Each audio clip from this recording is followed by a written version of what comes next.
me gustaría ya pasar de este tema al siguiente, que bueno, que es parte del mismo tema, parte de la conquista del Caribe, que sería lo de las instituciones británicas, ya sería la parte de Inglaterra. Ya entramos en territorio quién lo hizo mejor, ¿no? Se podría decir. Y según lo que nos ha pasado nuestro compañero Made, dice, instituciones principales en las colonias británicas del Caribe. Lo primero era el gobierno colonial, el sistema de gobierno que seguía un modelo jerárquico que reflejaba las prácticas británicas, pero con las adaptaciones locales. Gobernador de la colonia, nombrado por la corona británica, es decir, por el rey, reina de Gran Bretaña, el gobernador era la máxima autoridad de cada colonia. Es decir, si tú eras el gobernador de la colonia A, tenías todo el poder de la colonia A, obviamente bajo el mandato del rey de Inglaterra o reina de Inglaterra. Si tú tenías de la colonia B, entonces de la de B, bajo el control de la corona. Segundo, su función era representar al rey o a la reina, supervisar la administración, implantar leyes aprobadas en Londres. Claro, quiere decir que toda la ley que se quisiera estipular, que se quisiera aplicar, tendría que ser revisada por Londres, y garantizar el flujo de impuestos, es decir, y producción hacia Gran Bretaña, es decir, que todos los impuestos fueran a Inglaterra y se ha vuelto a ir tornillo, me cago. Otra vez me pongo a grabar. Consejo del Gobernador actuaba como un cuerpo asesor para el gobernador y en algunas colonias cumplía funciones judiciales. Pero voy a dejar esto grabando. Actuaba como cuerpo de asesor para el gobernador, ¿sí? Básicamente como asesor del gobernador. Y sus miembros eran en su mayoría plantadores ricos y comerciantes influyentes. Asamblea Legislativa representaba a los terratenientes y comerciantes locales, generalmente blancos y propietarios de esclavos. Y sistema judicial. El sistema judicial era una extensión de las prácticas británicas, aunque ajustados para las realidades locales. Tribus locales se ocupaban de disputar civiles y penales, así como los casos relacionados con la esclavitud, como fugas o rebeliones. Las leyes estaban diseñadas principalmente para proteger los intereses de los plantadores y mantener el sistema esclavista. Ahora, empecemos con Omar, si quiere opinar de estos temas. No, bueno, uno de los argumentos más recurrentes de los hispanistas, estos de internet fanatizados, es que Reino Unido no, Reino Unido sí tenía colonias y eso era algo extractivista y ya. Y utilizan la patética lógica de Marcelo Bullo de que, no, si un imperio depredador se dedica a robar, saquear y tal, ¿por qué crea puertos? Y solo en zonas costeras, y crea su ciudad en zonas costeras. Un argumento medio falopa, porque yo podría decir que entonces la región de Venezuela entonces sí fue colonia, porque la capital o la zona central políticamente hablando es Caracas y queda precisamente en una, o sea, y queda tocando muy con la costa. Lo que pasa es que hoy actualmente está dividido son dos municipios distintos, pero antes eran uno mismo, que vendría a ser la Gran Caracas. Lo que pasa es que Chávez fue el que cambió eso, que vendría a ser Caracas y La Guaira. Y La Guaira es un puerto, y antes eso era solo una sola provincia, ¿no? Entonces yo utilizando ese mismo argumento de Gullo, yo se puedo decir, ah, no, Venezuela sí fue colonia entonces. Él se refiere, por ejemplo, a que como Buenos Aires queda más al interior del territorio, y Perú también, y México también, Bogotá también podría ser otro caso. Según esa lógica, esos territorios no son colonia, pero utilizando también su propia lógica, entonces territorios como Quito, Guayaquil, son colonia porque son zonas muy costeras. Las islas de Cuba también, porque es literalmente una isla. Dominica, ¿qué otra zona costera sí se me viene a la mente? Podría ser Chile también, el Uruguay también, que antes pertenecía al Virreinato de la Plata. Son zonas que se me vienen a la mente, ¿no? Y también por lo general, ellos dicen de que en estos territorios se dedicaban era eso, a la cuestión extractivista. Casi que queriendo decir de que ahí no había leyes, y es totalmente falso. En las colonias británicas también habían leyes que se tenían que respetar porque eran una extensión, resulta y acontece, de la monarquía británica. Claro, pero ahí sí hay colonialismo, ¿no? Porque supuestamente los británicos llevaron negros, esclavizaron negros, mataron a todos los indios de esas islas, cosa que creo que habría que estudiar, ¿no? Porque, por ejemplo, Colón, cuando llega al Caribe, se dedica él y los que vinieron después de él a migraciones forzadas de todas esas islitas del Caribe para llevarlos a la española, ¿no? Entonces habría que ver si cada una de esas islas, que hoy hay un montón de gente negra ahí, es por culpa de que los ingleses mataron a los indios o por culpa de que los españoles despoblaron esas islas siglos literalmente, un siglo antes literalmente de que llegaran los británicos y se comenzaran a asentar ahí, ¿no? Eso habría que estudiarlo, eso hay que matizarlo, ¿no? Este, entonces, como iba diciendo, o sea, ellos quieren decir casi de que en esas islas no había leyes.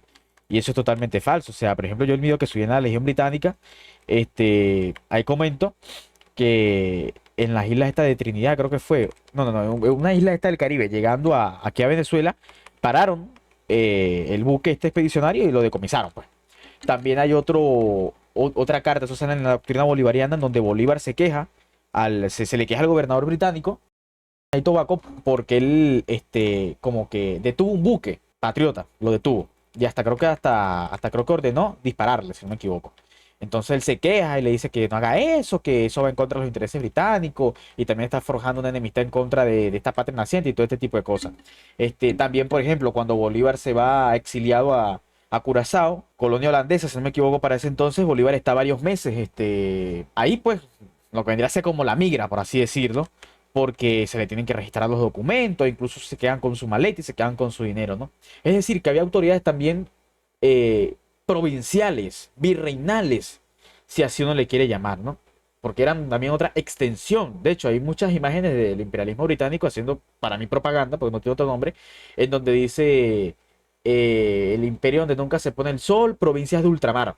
Literalmente lo mismo que en el caso de España, cuando uno escucha a cualquier hispanófilo diciendo, no, es que no fueron colonias porque había élites, que se mezclaron y pactaron. Sí, sí, pero es que eso también pasa en el imperialismo británico. O sea, por ejemplo, hay un caso muy, muy famoso, imagino que ustedes habrán escuchado. Ustedes simplemente googlean afroféminas, princesa africana, que la reina Victoria, incluso, la del periodo la época victoriana, crió o bueno, fue una criada más, por eso no voy a decir que crió, pero fue una criada más de esta reina, ¿no?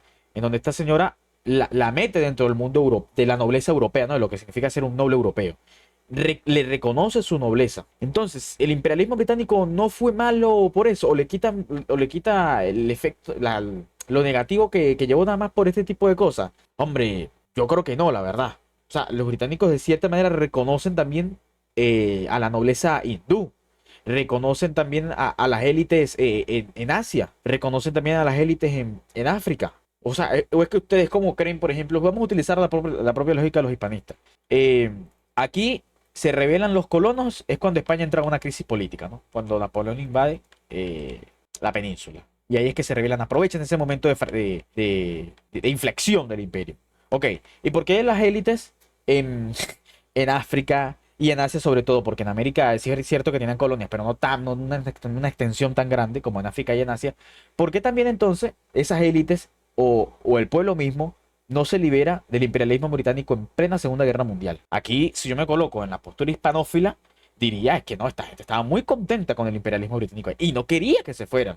Y no quería, porque es que no, los criollos locales de esos territorios eran muy malos. Y la corona limitaba de una manera feroz la brutalidad de estas élites políticas económicas locales. Eso es una falopada. Incluso, si tú te vas a las tropas combatientes de la Segunda Guerra Mundial británicas contra los japoneses, por ejemplo, en sus invasiones, la mayoría eran locales, nativos locales. Y déjame buscarte una, por ejemplo, que es la de Singapur, que la tengo por aquí anotada. Había 49 batallones de infantería, 21 indios, 13 británicos, 6 australianos, 4 fuerzas estatales de India asignadas a la defensa de aeródromos, 3 fuerzas voluntarias de asentamientos del estrecho y 2 malayos. Además, había 2 batallones de ametralladoras británicos, un australiano y un batallón de reconocimiento británico. Entonces, utilizando esta lógica de la hispanofilia, pues definitivamente que no. En Asia amaba mucho a los británicos. Y no, yo creo que el proceso es mucho más complejo, la verdad, que esa vaina. Por ejemplo, yo como siempre le he dicho a André, es que se da la entrevista de un historiador español que se llama, creo que sí, yo lo publiqué, no me recuerdo ahorita el nombre, pero tiene apellido Ibáñez, yo lo publiqué, que le puse la cuestión política de la leyenda negra. Y él en esa conferencia que dura 2 horas, son 4 conferencias que hace cada una como de 3, 2 horas. Él en una de esas conferencias, en la segunda, perdón, dice que y que los italianos, por ejemplo, tenían una cuestión en toda su literatura de que catalogaban el periodo español por allá como una especie de brutalidad y de ignorancia absoluta y de dominio y brutalidad española. Entonces dice, pero ¿qué me estás contando? Si aquí no había autoridad, si aquí no había ejército español como tal. Eran unos mercenarios que ciertamente la corona contrataba, pero incluso que eran italianos, ni siquiera eran españoles. Entonces la brutalidad viene de ustedes mismos. Entonces sí, en ese sentido tiene razón y por eso digo que hay que estudiarlo y tiene que matizarse más. No podemos decir que no, como había pocos británicos en la India, por ejemplo, eso quiere decir, significa de alguna manera, no sé por qué, pero esos análisis superficiales que hacen, significa que los indios amaban mucho a los británicos. Porque esa es otra pregunta que habría que hacer a los hispanófilos. Ellos saben cuántos eran los funcionarios administrativos que existían en la India, cuántos eran los soldados del ejército real que había en la India para supuestamente controlar a los indios. Y cuando digo indios me refiero a los hindúes. No, no saben, no saben. Pero yo había leído por ahí que la administración colonial, ni siquiera ejército colonial, no pasaba de 3000 ni siquiera. Entonces yo, haciendo mi análisis falopa, diría, es que los hindúes obviamente amaban mucho a los británicos. Y no, no creo que se debe a eso. Yo creo que se debe a otro tipo de intereses que tenían las élites hindúes en ese momento con los británicos, que se dedicaban a explotar a su propio pueblo. Y también pasa lo mismo en África. Es que esa es la pregunta del millón, como lo hace Brigada. Si los indios no querían a a la corona española, ¿cómo es que se mantuvo 300 años el imperio cuando ellos eran mayoría? Bueno, ¿cómo se mantuvo tanto tiempo el imperialismo británico en África y en la India si ellos eran mayoría también? Ah, no, es que tenían un régimen de terror. Ok, dame datos de ese ejército súper desplegado que tenían los británicos allá. No había un super ejército británico desplegado en esas zonas con un dominio de terror absoluto. No, habían también pactos políticos. Entonces, bueno, eso sería todo lo que yo tendría que agregar. Bueno, voy a dar mi opinión y luego pasaré a preguntarle a Imperio qué opina de nuestras dos opiniones, de la mía y de la de Omar. Bueno, yo aquí entro un poco en disidencia. No tanto por defender a España sobre el Imperio Británico, pero sí para matizar. Una diferencia que se puede encontrar entre el Imperio Británico y el Reino de las Españas, la Corona de las Españas, Reino de las Españas, es que son propósitos diferentes, pensémoslo así. No vengo a decir que el Imperio Británico era una puta mierda y mataba a todo porque LOL, pero son propósitos diferentes. El propósito de las conquistas en América por parte de España eran un poco más de tener ese territorio, de que ese territorio fuera parte ya del país como tal. Mientras que lo que tenía Inglaterra, lo que quería Inglaterra era sitios donde básicamente, según yo, aparcar para poder, ¿cómo decirlo? Interactuar con el comercio. Lo que quería Inglaterra era un imperio comercial, a diferencia de España, que el imperio se caracterizaba por su extensión y por los grandes recursos que tenía América, que esto también puede que entre un poco de disidencia. Yo no pienso que se sobreexplotaran tanto los recursos, no solo porque en esa época no se podría sobreexplotar tanto como se sobreexplota ahora, sino porque no era tanta como se cree, pero se puede llegar a ver porque, coño, por mucho de que no se sobreexplote tanto, igual el territorio es inmenso. Tú piensas que, coño, es casi todo un continente, por la parte principalmente de la costa pacífica, si lo vemos bien. Así que se puede ver que son dos modelos un poco diferentes. No vengo a criticar el modelo inglés, sino a decir por qué se suele decir que lo que tenía Inglaterra era colonias y lo que tenía España era virreinatos.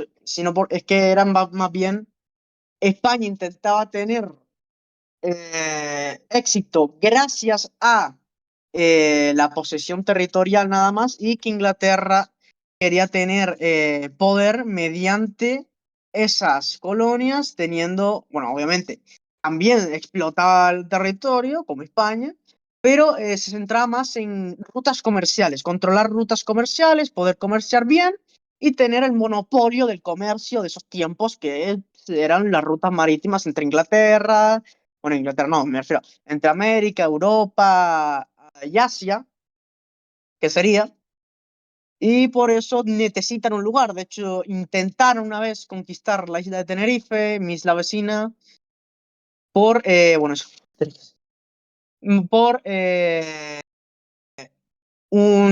para tener básicamente Tenerife, las Canarias eran básicamente un punto que se usaba para tramitar desde Europa hasta América por los vientos alisios y claro, Tenerife le daba una clara ventaja a Inglaterra en el comercio.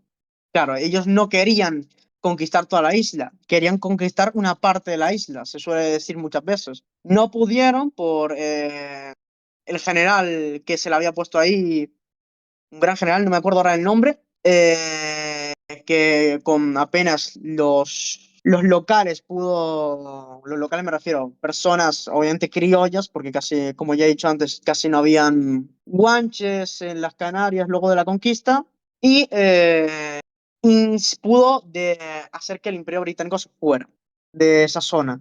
Ahora, si Imperio quiere opinar de las dos opiniones que hemos tenido aquí.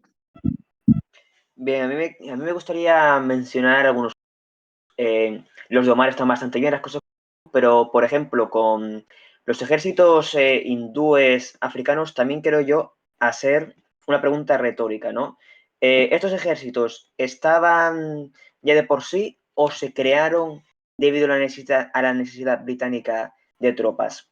Ahora bien, lo de transportar a los indios o reubicarlos, vale, bien, podría ser perfectamente, pero también quiero hacer ciertas diferencias entre España y, por decirlo de una forma, la administración española y la inglesa. España tendrá unas leyes que considerará a los indios súbditos de la corona española, ¿no? Y tratará de defenderlos. Gran Bretaña, se me puede corregir porque no soy un maestro de administración británica, que yo sepa, no tiene, por lo menos en el siglo XVI, obviamente. Si nos metemos luego en el siglo XIX, por poder hasta prohíbe la esclavitud, ¿no? Por otra parte, es cierto que también, porque esto lo dijeron y hay que decirlo, ¿no? Decir que los virreinatos no eran colonias simplemente porque eran virreinatos no sirve. Hay que explicarlos, porque luego la India era considerada un virreinato británico. Sin embargo, yo considero que son diferentes porque en el caso de España, Nápoles también era un virreinato, ¿no? Pero era una forma de virreinato diferente a los españoles que los británicos. Porque, bueno, como bien sabremos, Nápoles, a pesar de ser un virreinato, tener ese título no era una colonia española, era un reino integrado, ¿no? Y como ya hemos dicho, los habitantes eran súbditos de las Américas. Hay quienes dicen, no, perdonad que no se me olvide esto. Bien, hay quienes dicen que también eran colonias porque los virreyes y los cargos administrativos eran de los criollos o de peninsulares. Es cierto que gran parte de los cargos eran, ya no voy a hablar de virrey, voy a hablar de cargos más bajos, eran de mucho de criollos y peninsulares, eso sí es discutible, pero sin embargo hay que tener en cuenta que los virreyes eran gente de confianza, salvo en los casos, como he dicho, Omar, que se compraba el título, la verdad, seamos sinceros, pero solían ser gente de confianza del rey, ¿no? Y por mucho que no, por muy hispanistas que seamos, probablemente muchos de los reyes de España no vieron o conocieron a un indígena, a un indio en su vida, ¿no? Nápoles, como he dicho, también tuvo virreyes peninsulares y sin embargo no era una colonia. Luego lo que quería decir, perdóname porque es que ando un poco distraído, se me acaba de poner una El cosa aquí, Imperio voy a arreglar, perdón. Británico fue en su apogeo el mayor imperio. Me estaba olvidando, creo. Perdón. Si me acuerdo, después lo digo. Bueno, si Omar quiere opinar de lo que hemos opinado nosotros dos. Con respecto a... no, fíjate tú que los británicos cuando instalan la compañía esta, que al inicio comienza como un proyecto de una empresa privada, que ahí ni siquiera tiene nada que ver la monarquía en un inicio, los que sofocan las propias rebeliones de ciertas tribus hindús que ya que no querían seguir dándole bola al tema de esta compañía privada, son los propios hindús, porque los británicos no eran mayoría, nunca fueron mayoría, siempre fue una pequeña élite ahí económica nada más, bueno, y después política porque se fue introduciendo poco a poco en cada reino que existía en ese territorio que hoy actualmente conocemos como la India, ¿no? Entonces, sí, los propios hindúes tenían su propio ejército, que actuaban de cierta manera, si lo quieres ver así, como mercenarios a sueldo de burgueses ingleses, ponte tú. O sea, los ingleses no tenían ningún ejército ahí, y de hecho tampoco lo tienen hasta hasta el tema este del siglo XIX, del siglo XX, o sea. Y también lo otro que dijiste, la comparación del imperialismo británico, es que yo creo que ni siquiera en el siglo XVI podemos hablar de imperialismo británico, porque el siglo XVI es 1500 y los británicos envían colonos, por ejemplo, a Norteamérica es en 1600 que se hace la primera colonia, imagínate tú. Entonces, sí, yo creo que la comparación es incorrecta porque en primer lugar no existía el imperialismo británico. Yo creo que ni se imaginaban que esa isla iba a ser lo que terminó siendo, ¿no? Entonces sí, ahí en ese sentido la comparación creo que es errónea. También, por ejemplo, me parece que a veces los hispanistas pecan de eso que ellos llaman anacronismo. Ellos dicen que no se puede jugar al Imperio Español porque era un contexto de su época y tal, y pim pum pam. Y yo te digo, sí, me parece excelente, pero fíjate tú que para otros imperios tú no tienes esa doble vara de medir. Para el imperialismo británico sí eran unos salvajes, eran los más barbáricos y tal. Pero claro, hacen eso juzgando al imperialismo británico del siglo XIX-XX con la óptica del siglo XXI y juzgándolo con el imperio español del siglo XV-XVI. Evidentemente la filosofía de esa época no iba a ser la misma, porque incluso los propios científicos ya en la época del imperialismo británico avalaban de que existían razas humanas ya como en la filosofía, mejor dicho, ya bajo la época, durante el Imperio Español, tienen su prime y todo esto, dominaba esa filosofía de Aristóteles que avalaba también que existían seres humanos que podían esclavizar a otros, que podían dominar a otros, que habían seres humanos que nacieron para servir a otros, ¿no? Bueno, la filosofía del imperialismo británico es otra, es más una ciencia, porque ya la filosofía deja de servir a la teología, se separan y también eso ayuda a que surja un poco más la ciencia. Entonces ya estamos en esta época, la ciencia avala que existen razas humanas. Darwin, por ejemplo, si no me equivoco, incluso tiene un libro en donde compara cráneos humanos, dice que hay cráneos humanos más grandes que otros, entonces unos son más inteligentes, cerebros más pequeños que otros, entonces, habla de razas distintas. Entonces, bueno, bajo esa filosofía de esa época, los británicos no estaban haciendo nada malo tampoco. Ellos simplemente estaban dominando a razas inferiores biológicamente que necesitaban ser instruidas. De hecho, hay una propaganda británica de la época victoriana que una de las filosofías que ellos manejaban como imperio es que ellos estaban educando a los negros en África. Les estaban llevando la civilización porque eran unos atrasados, eran unos bárbaros. Un poco en ese sentido lo del Imperio Español, por más que alguno me quiera decir aquí, porque esto lo voy a subir a YouTube, que ellos, no, ellos no veían a los indios como bárbaros. Sí, yo estoy de acuerdo que seguramente no veían a los mexicas y a estas grandes civilizaciones como bárbaros. Pero estoy completamente seguro de que los españoles sí veían como bárbaros sobre todas las tribus nómadas, como incluso los propios mexicas veían a los chichimecas como salvajes porque eran nómadas. Entonces, creer que los españoles no eran menos prejuiciosos que los británicos en ese sentido, yo creo que es una falopa idealización de los propios españoles, ¿no? Este, Así que bueno, concluyo con eso. En la India existió también un ejército británico, pero también los hindúes tenían su propio ejército que estaban al servicio de esa empresa privada, que ya después se terminó convirtiendo o se terminó anexando a la monarquía. Y no podemos tampoco comparar el imperialismo británico del siglo XIX con el imperio español del siglo XVI. Ahí la comparación es injusta, tienen que compararlo siglo XIX con siglo XIX, es decir, lo que queda del imperio español en el siglo XIX con el imperialismo británico del siglo XIX. Que ojo, en ese sentido, no está muy lejos, no está muy lejos. Recordemos las cosas que hacía Valeriano para mantener el dominio colonial en Cuba, ¿no? El fin justifica los medios para ese hombre. Sí, también lo que quería decir es que en el caso de los virreinatos americanos tenían no solo dentro de la monarquía española, que era el Consejo de Indias. También seamos sinceros, no había muchos indígenas que yo sepa ni muchos mestizos allí, eran también mucho peninsular y criollo. Y también, claro, respecto a lo que dice Omar, también hay que saber no discernir o dividir entre la época. De hecho, yo considero que hoy en día el término de colonia como que está muy... No sé expresarme muy bien la palabra que vendría bien, pero a todo se le dice colonia, ¿no?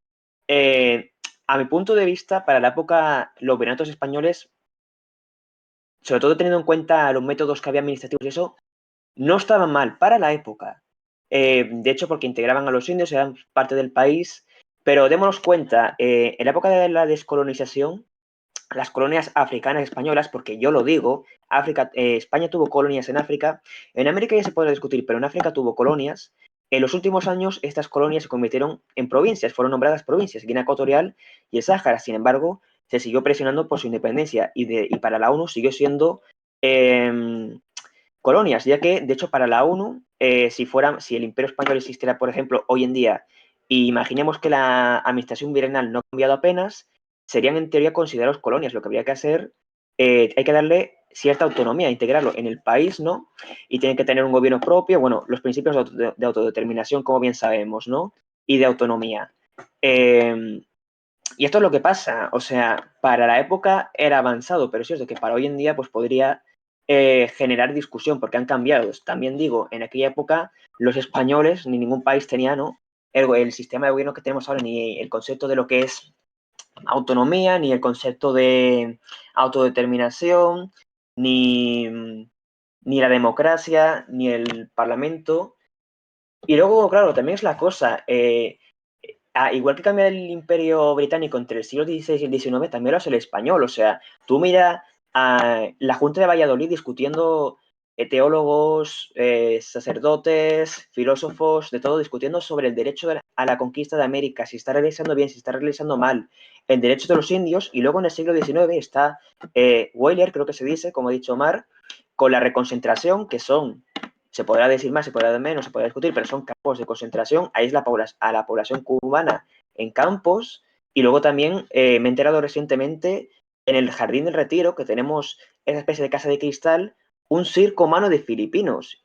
Y no tienen nada que ver. Yo siempre lo digo, que los ideales de la Ilustración y luego ideales más posteriores, o sea, lo peor que puede hacer España es dejar de centrarse en su punto de vista y copiar el resto de Europa, porque entraron estas cosas de colonialismo, imperialismo, y bueno, ya podéis ver, ¿no?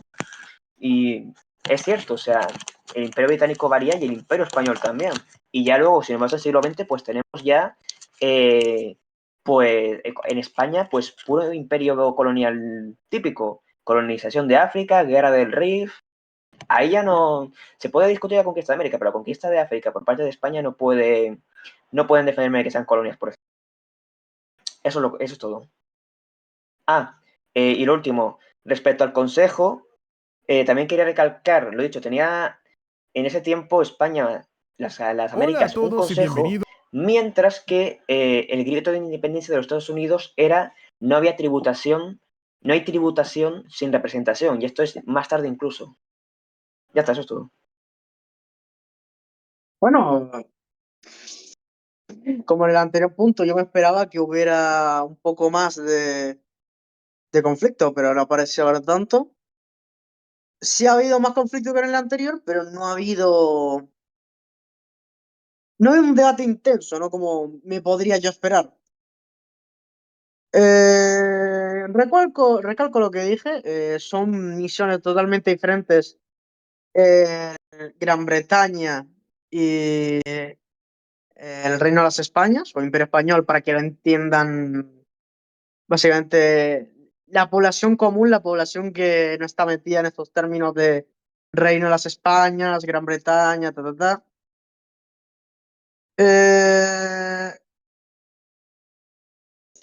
¿Qué es lo que iba a decir? Bueno, no, sí, eso. A ver,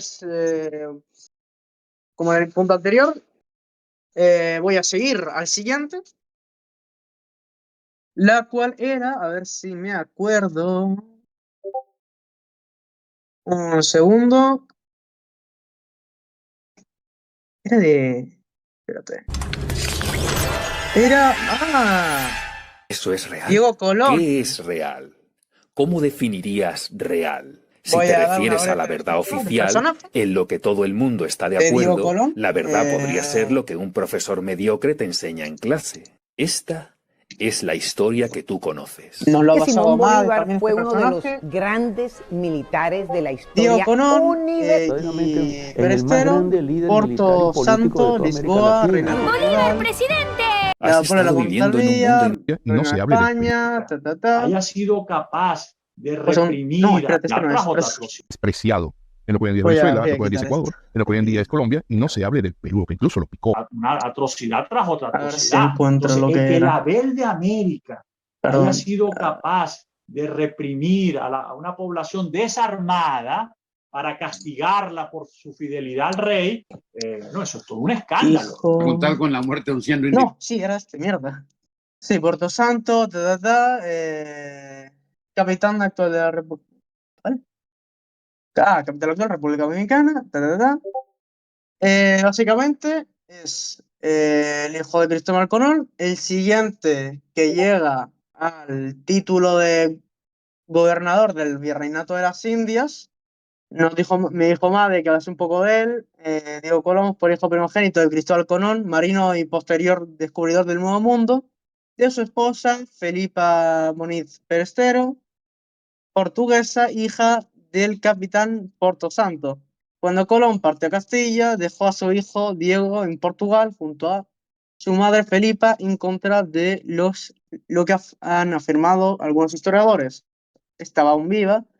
Algún tiempo más tarde, ya fallecida Felipa, Diego sí viajó a Castilla junto a su padre, en concentró a la localidad andaluza de San Juan del Puerto, donde el niño fue acogido en casa de su tía Briolanja Moniz y del marido de esta, Miguel Muliarta, Diferente, hermano, esto es una del bolivarianismo.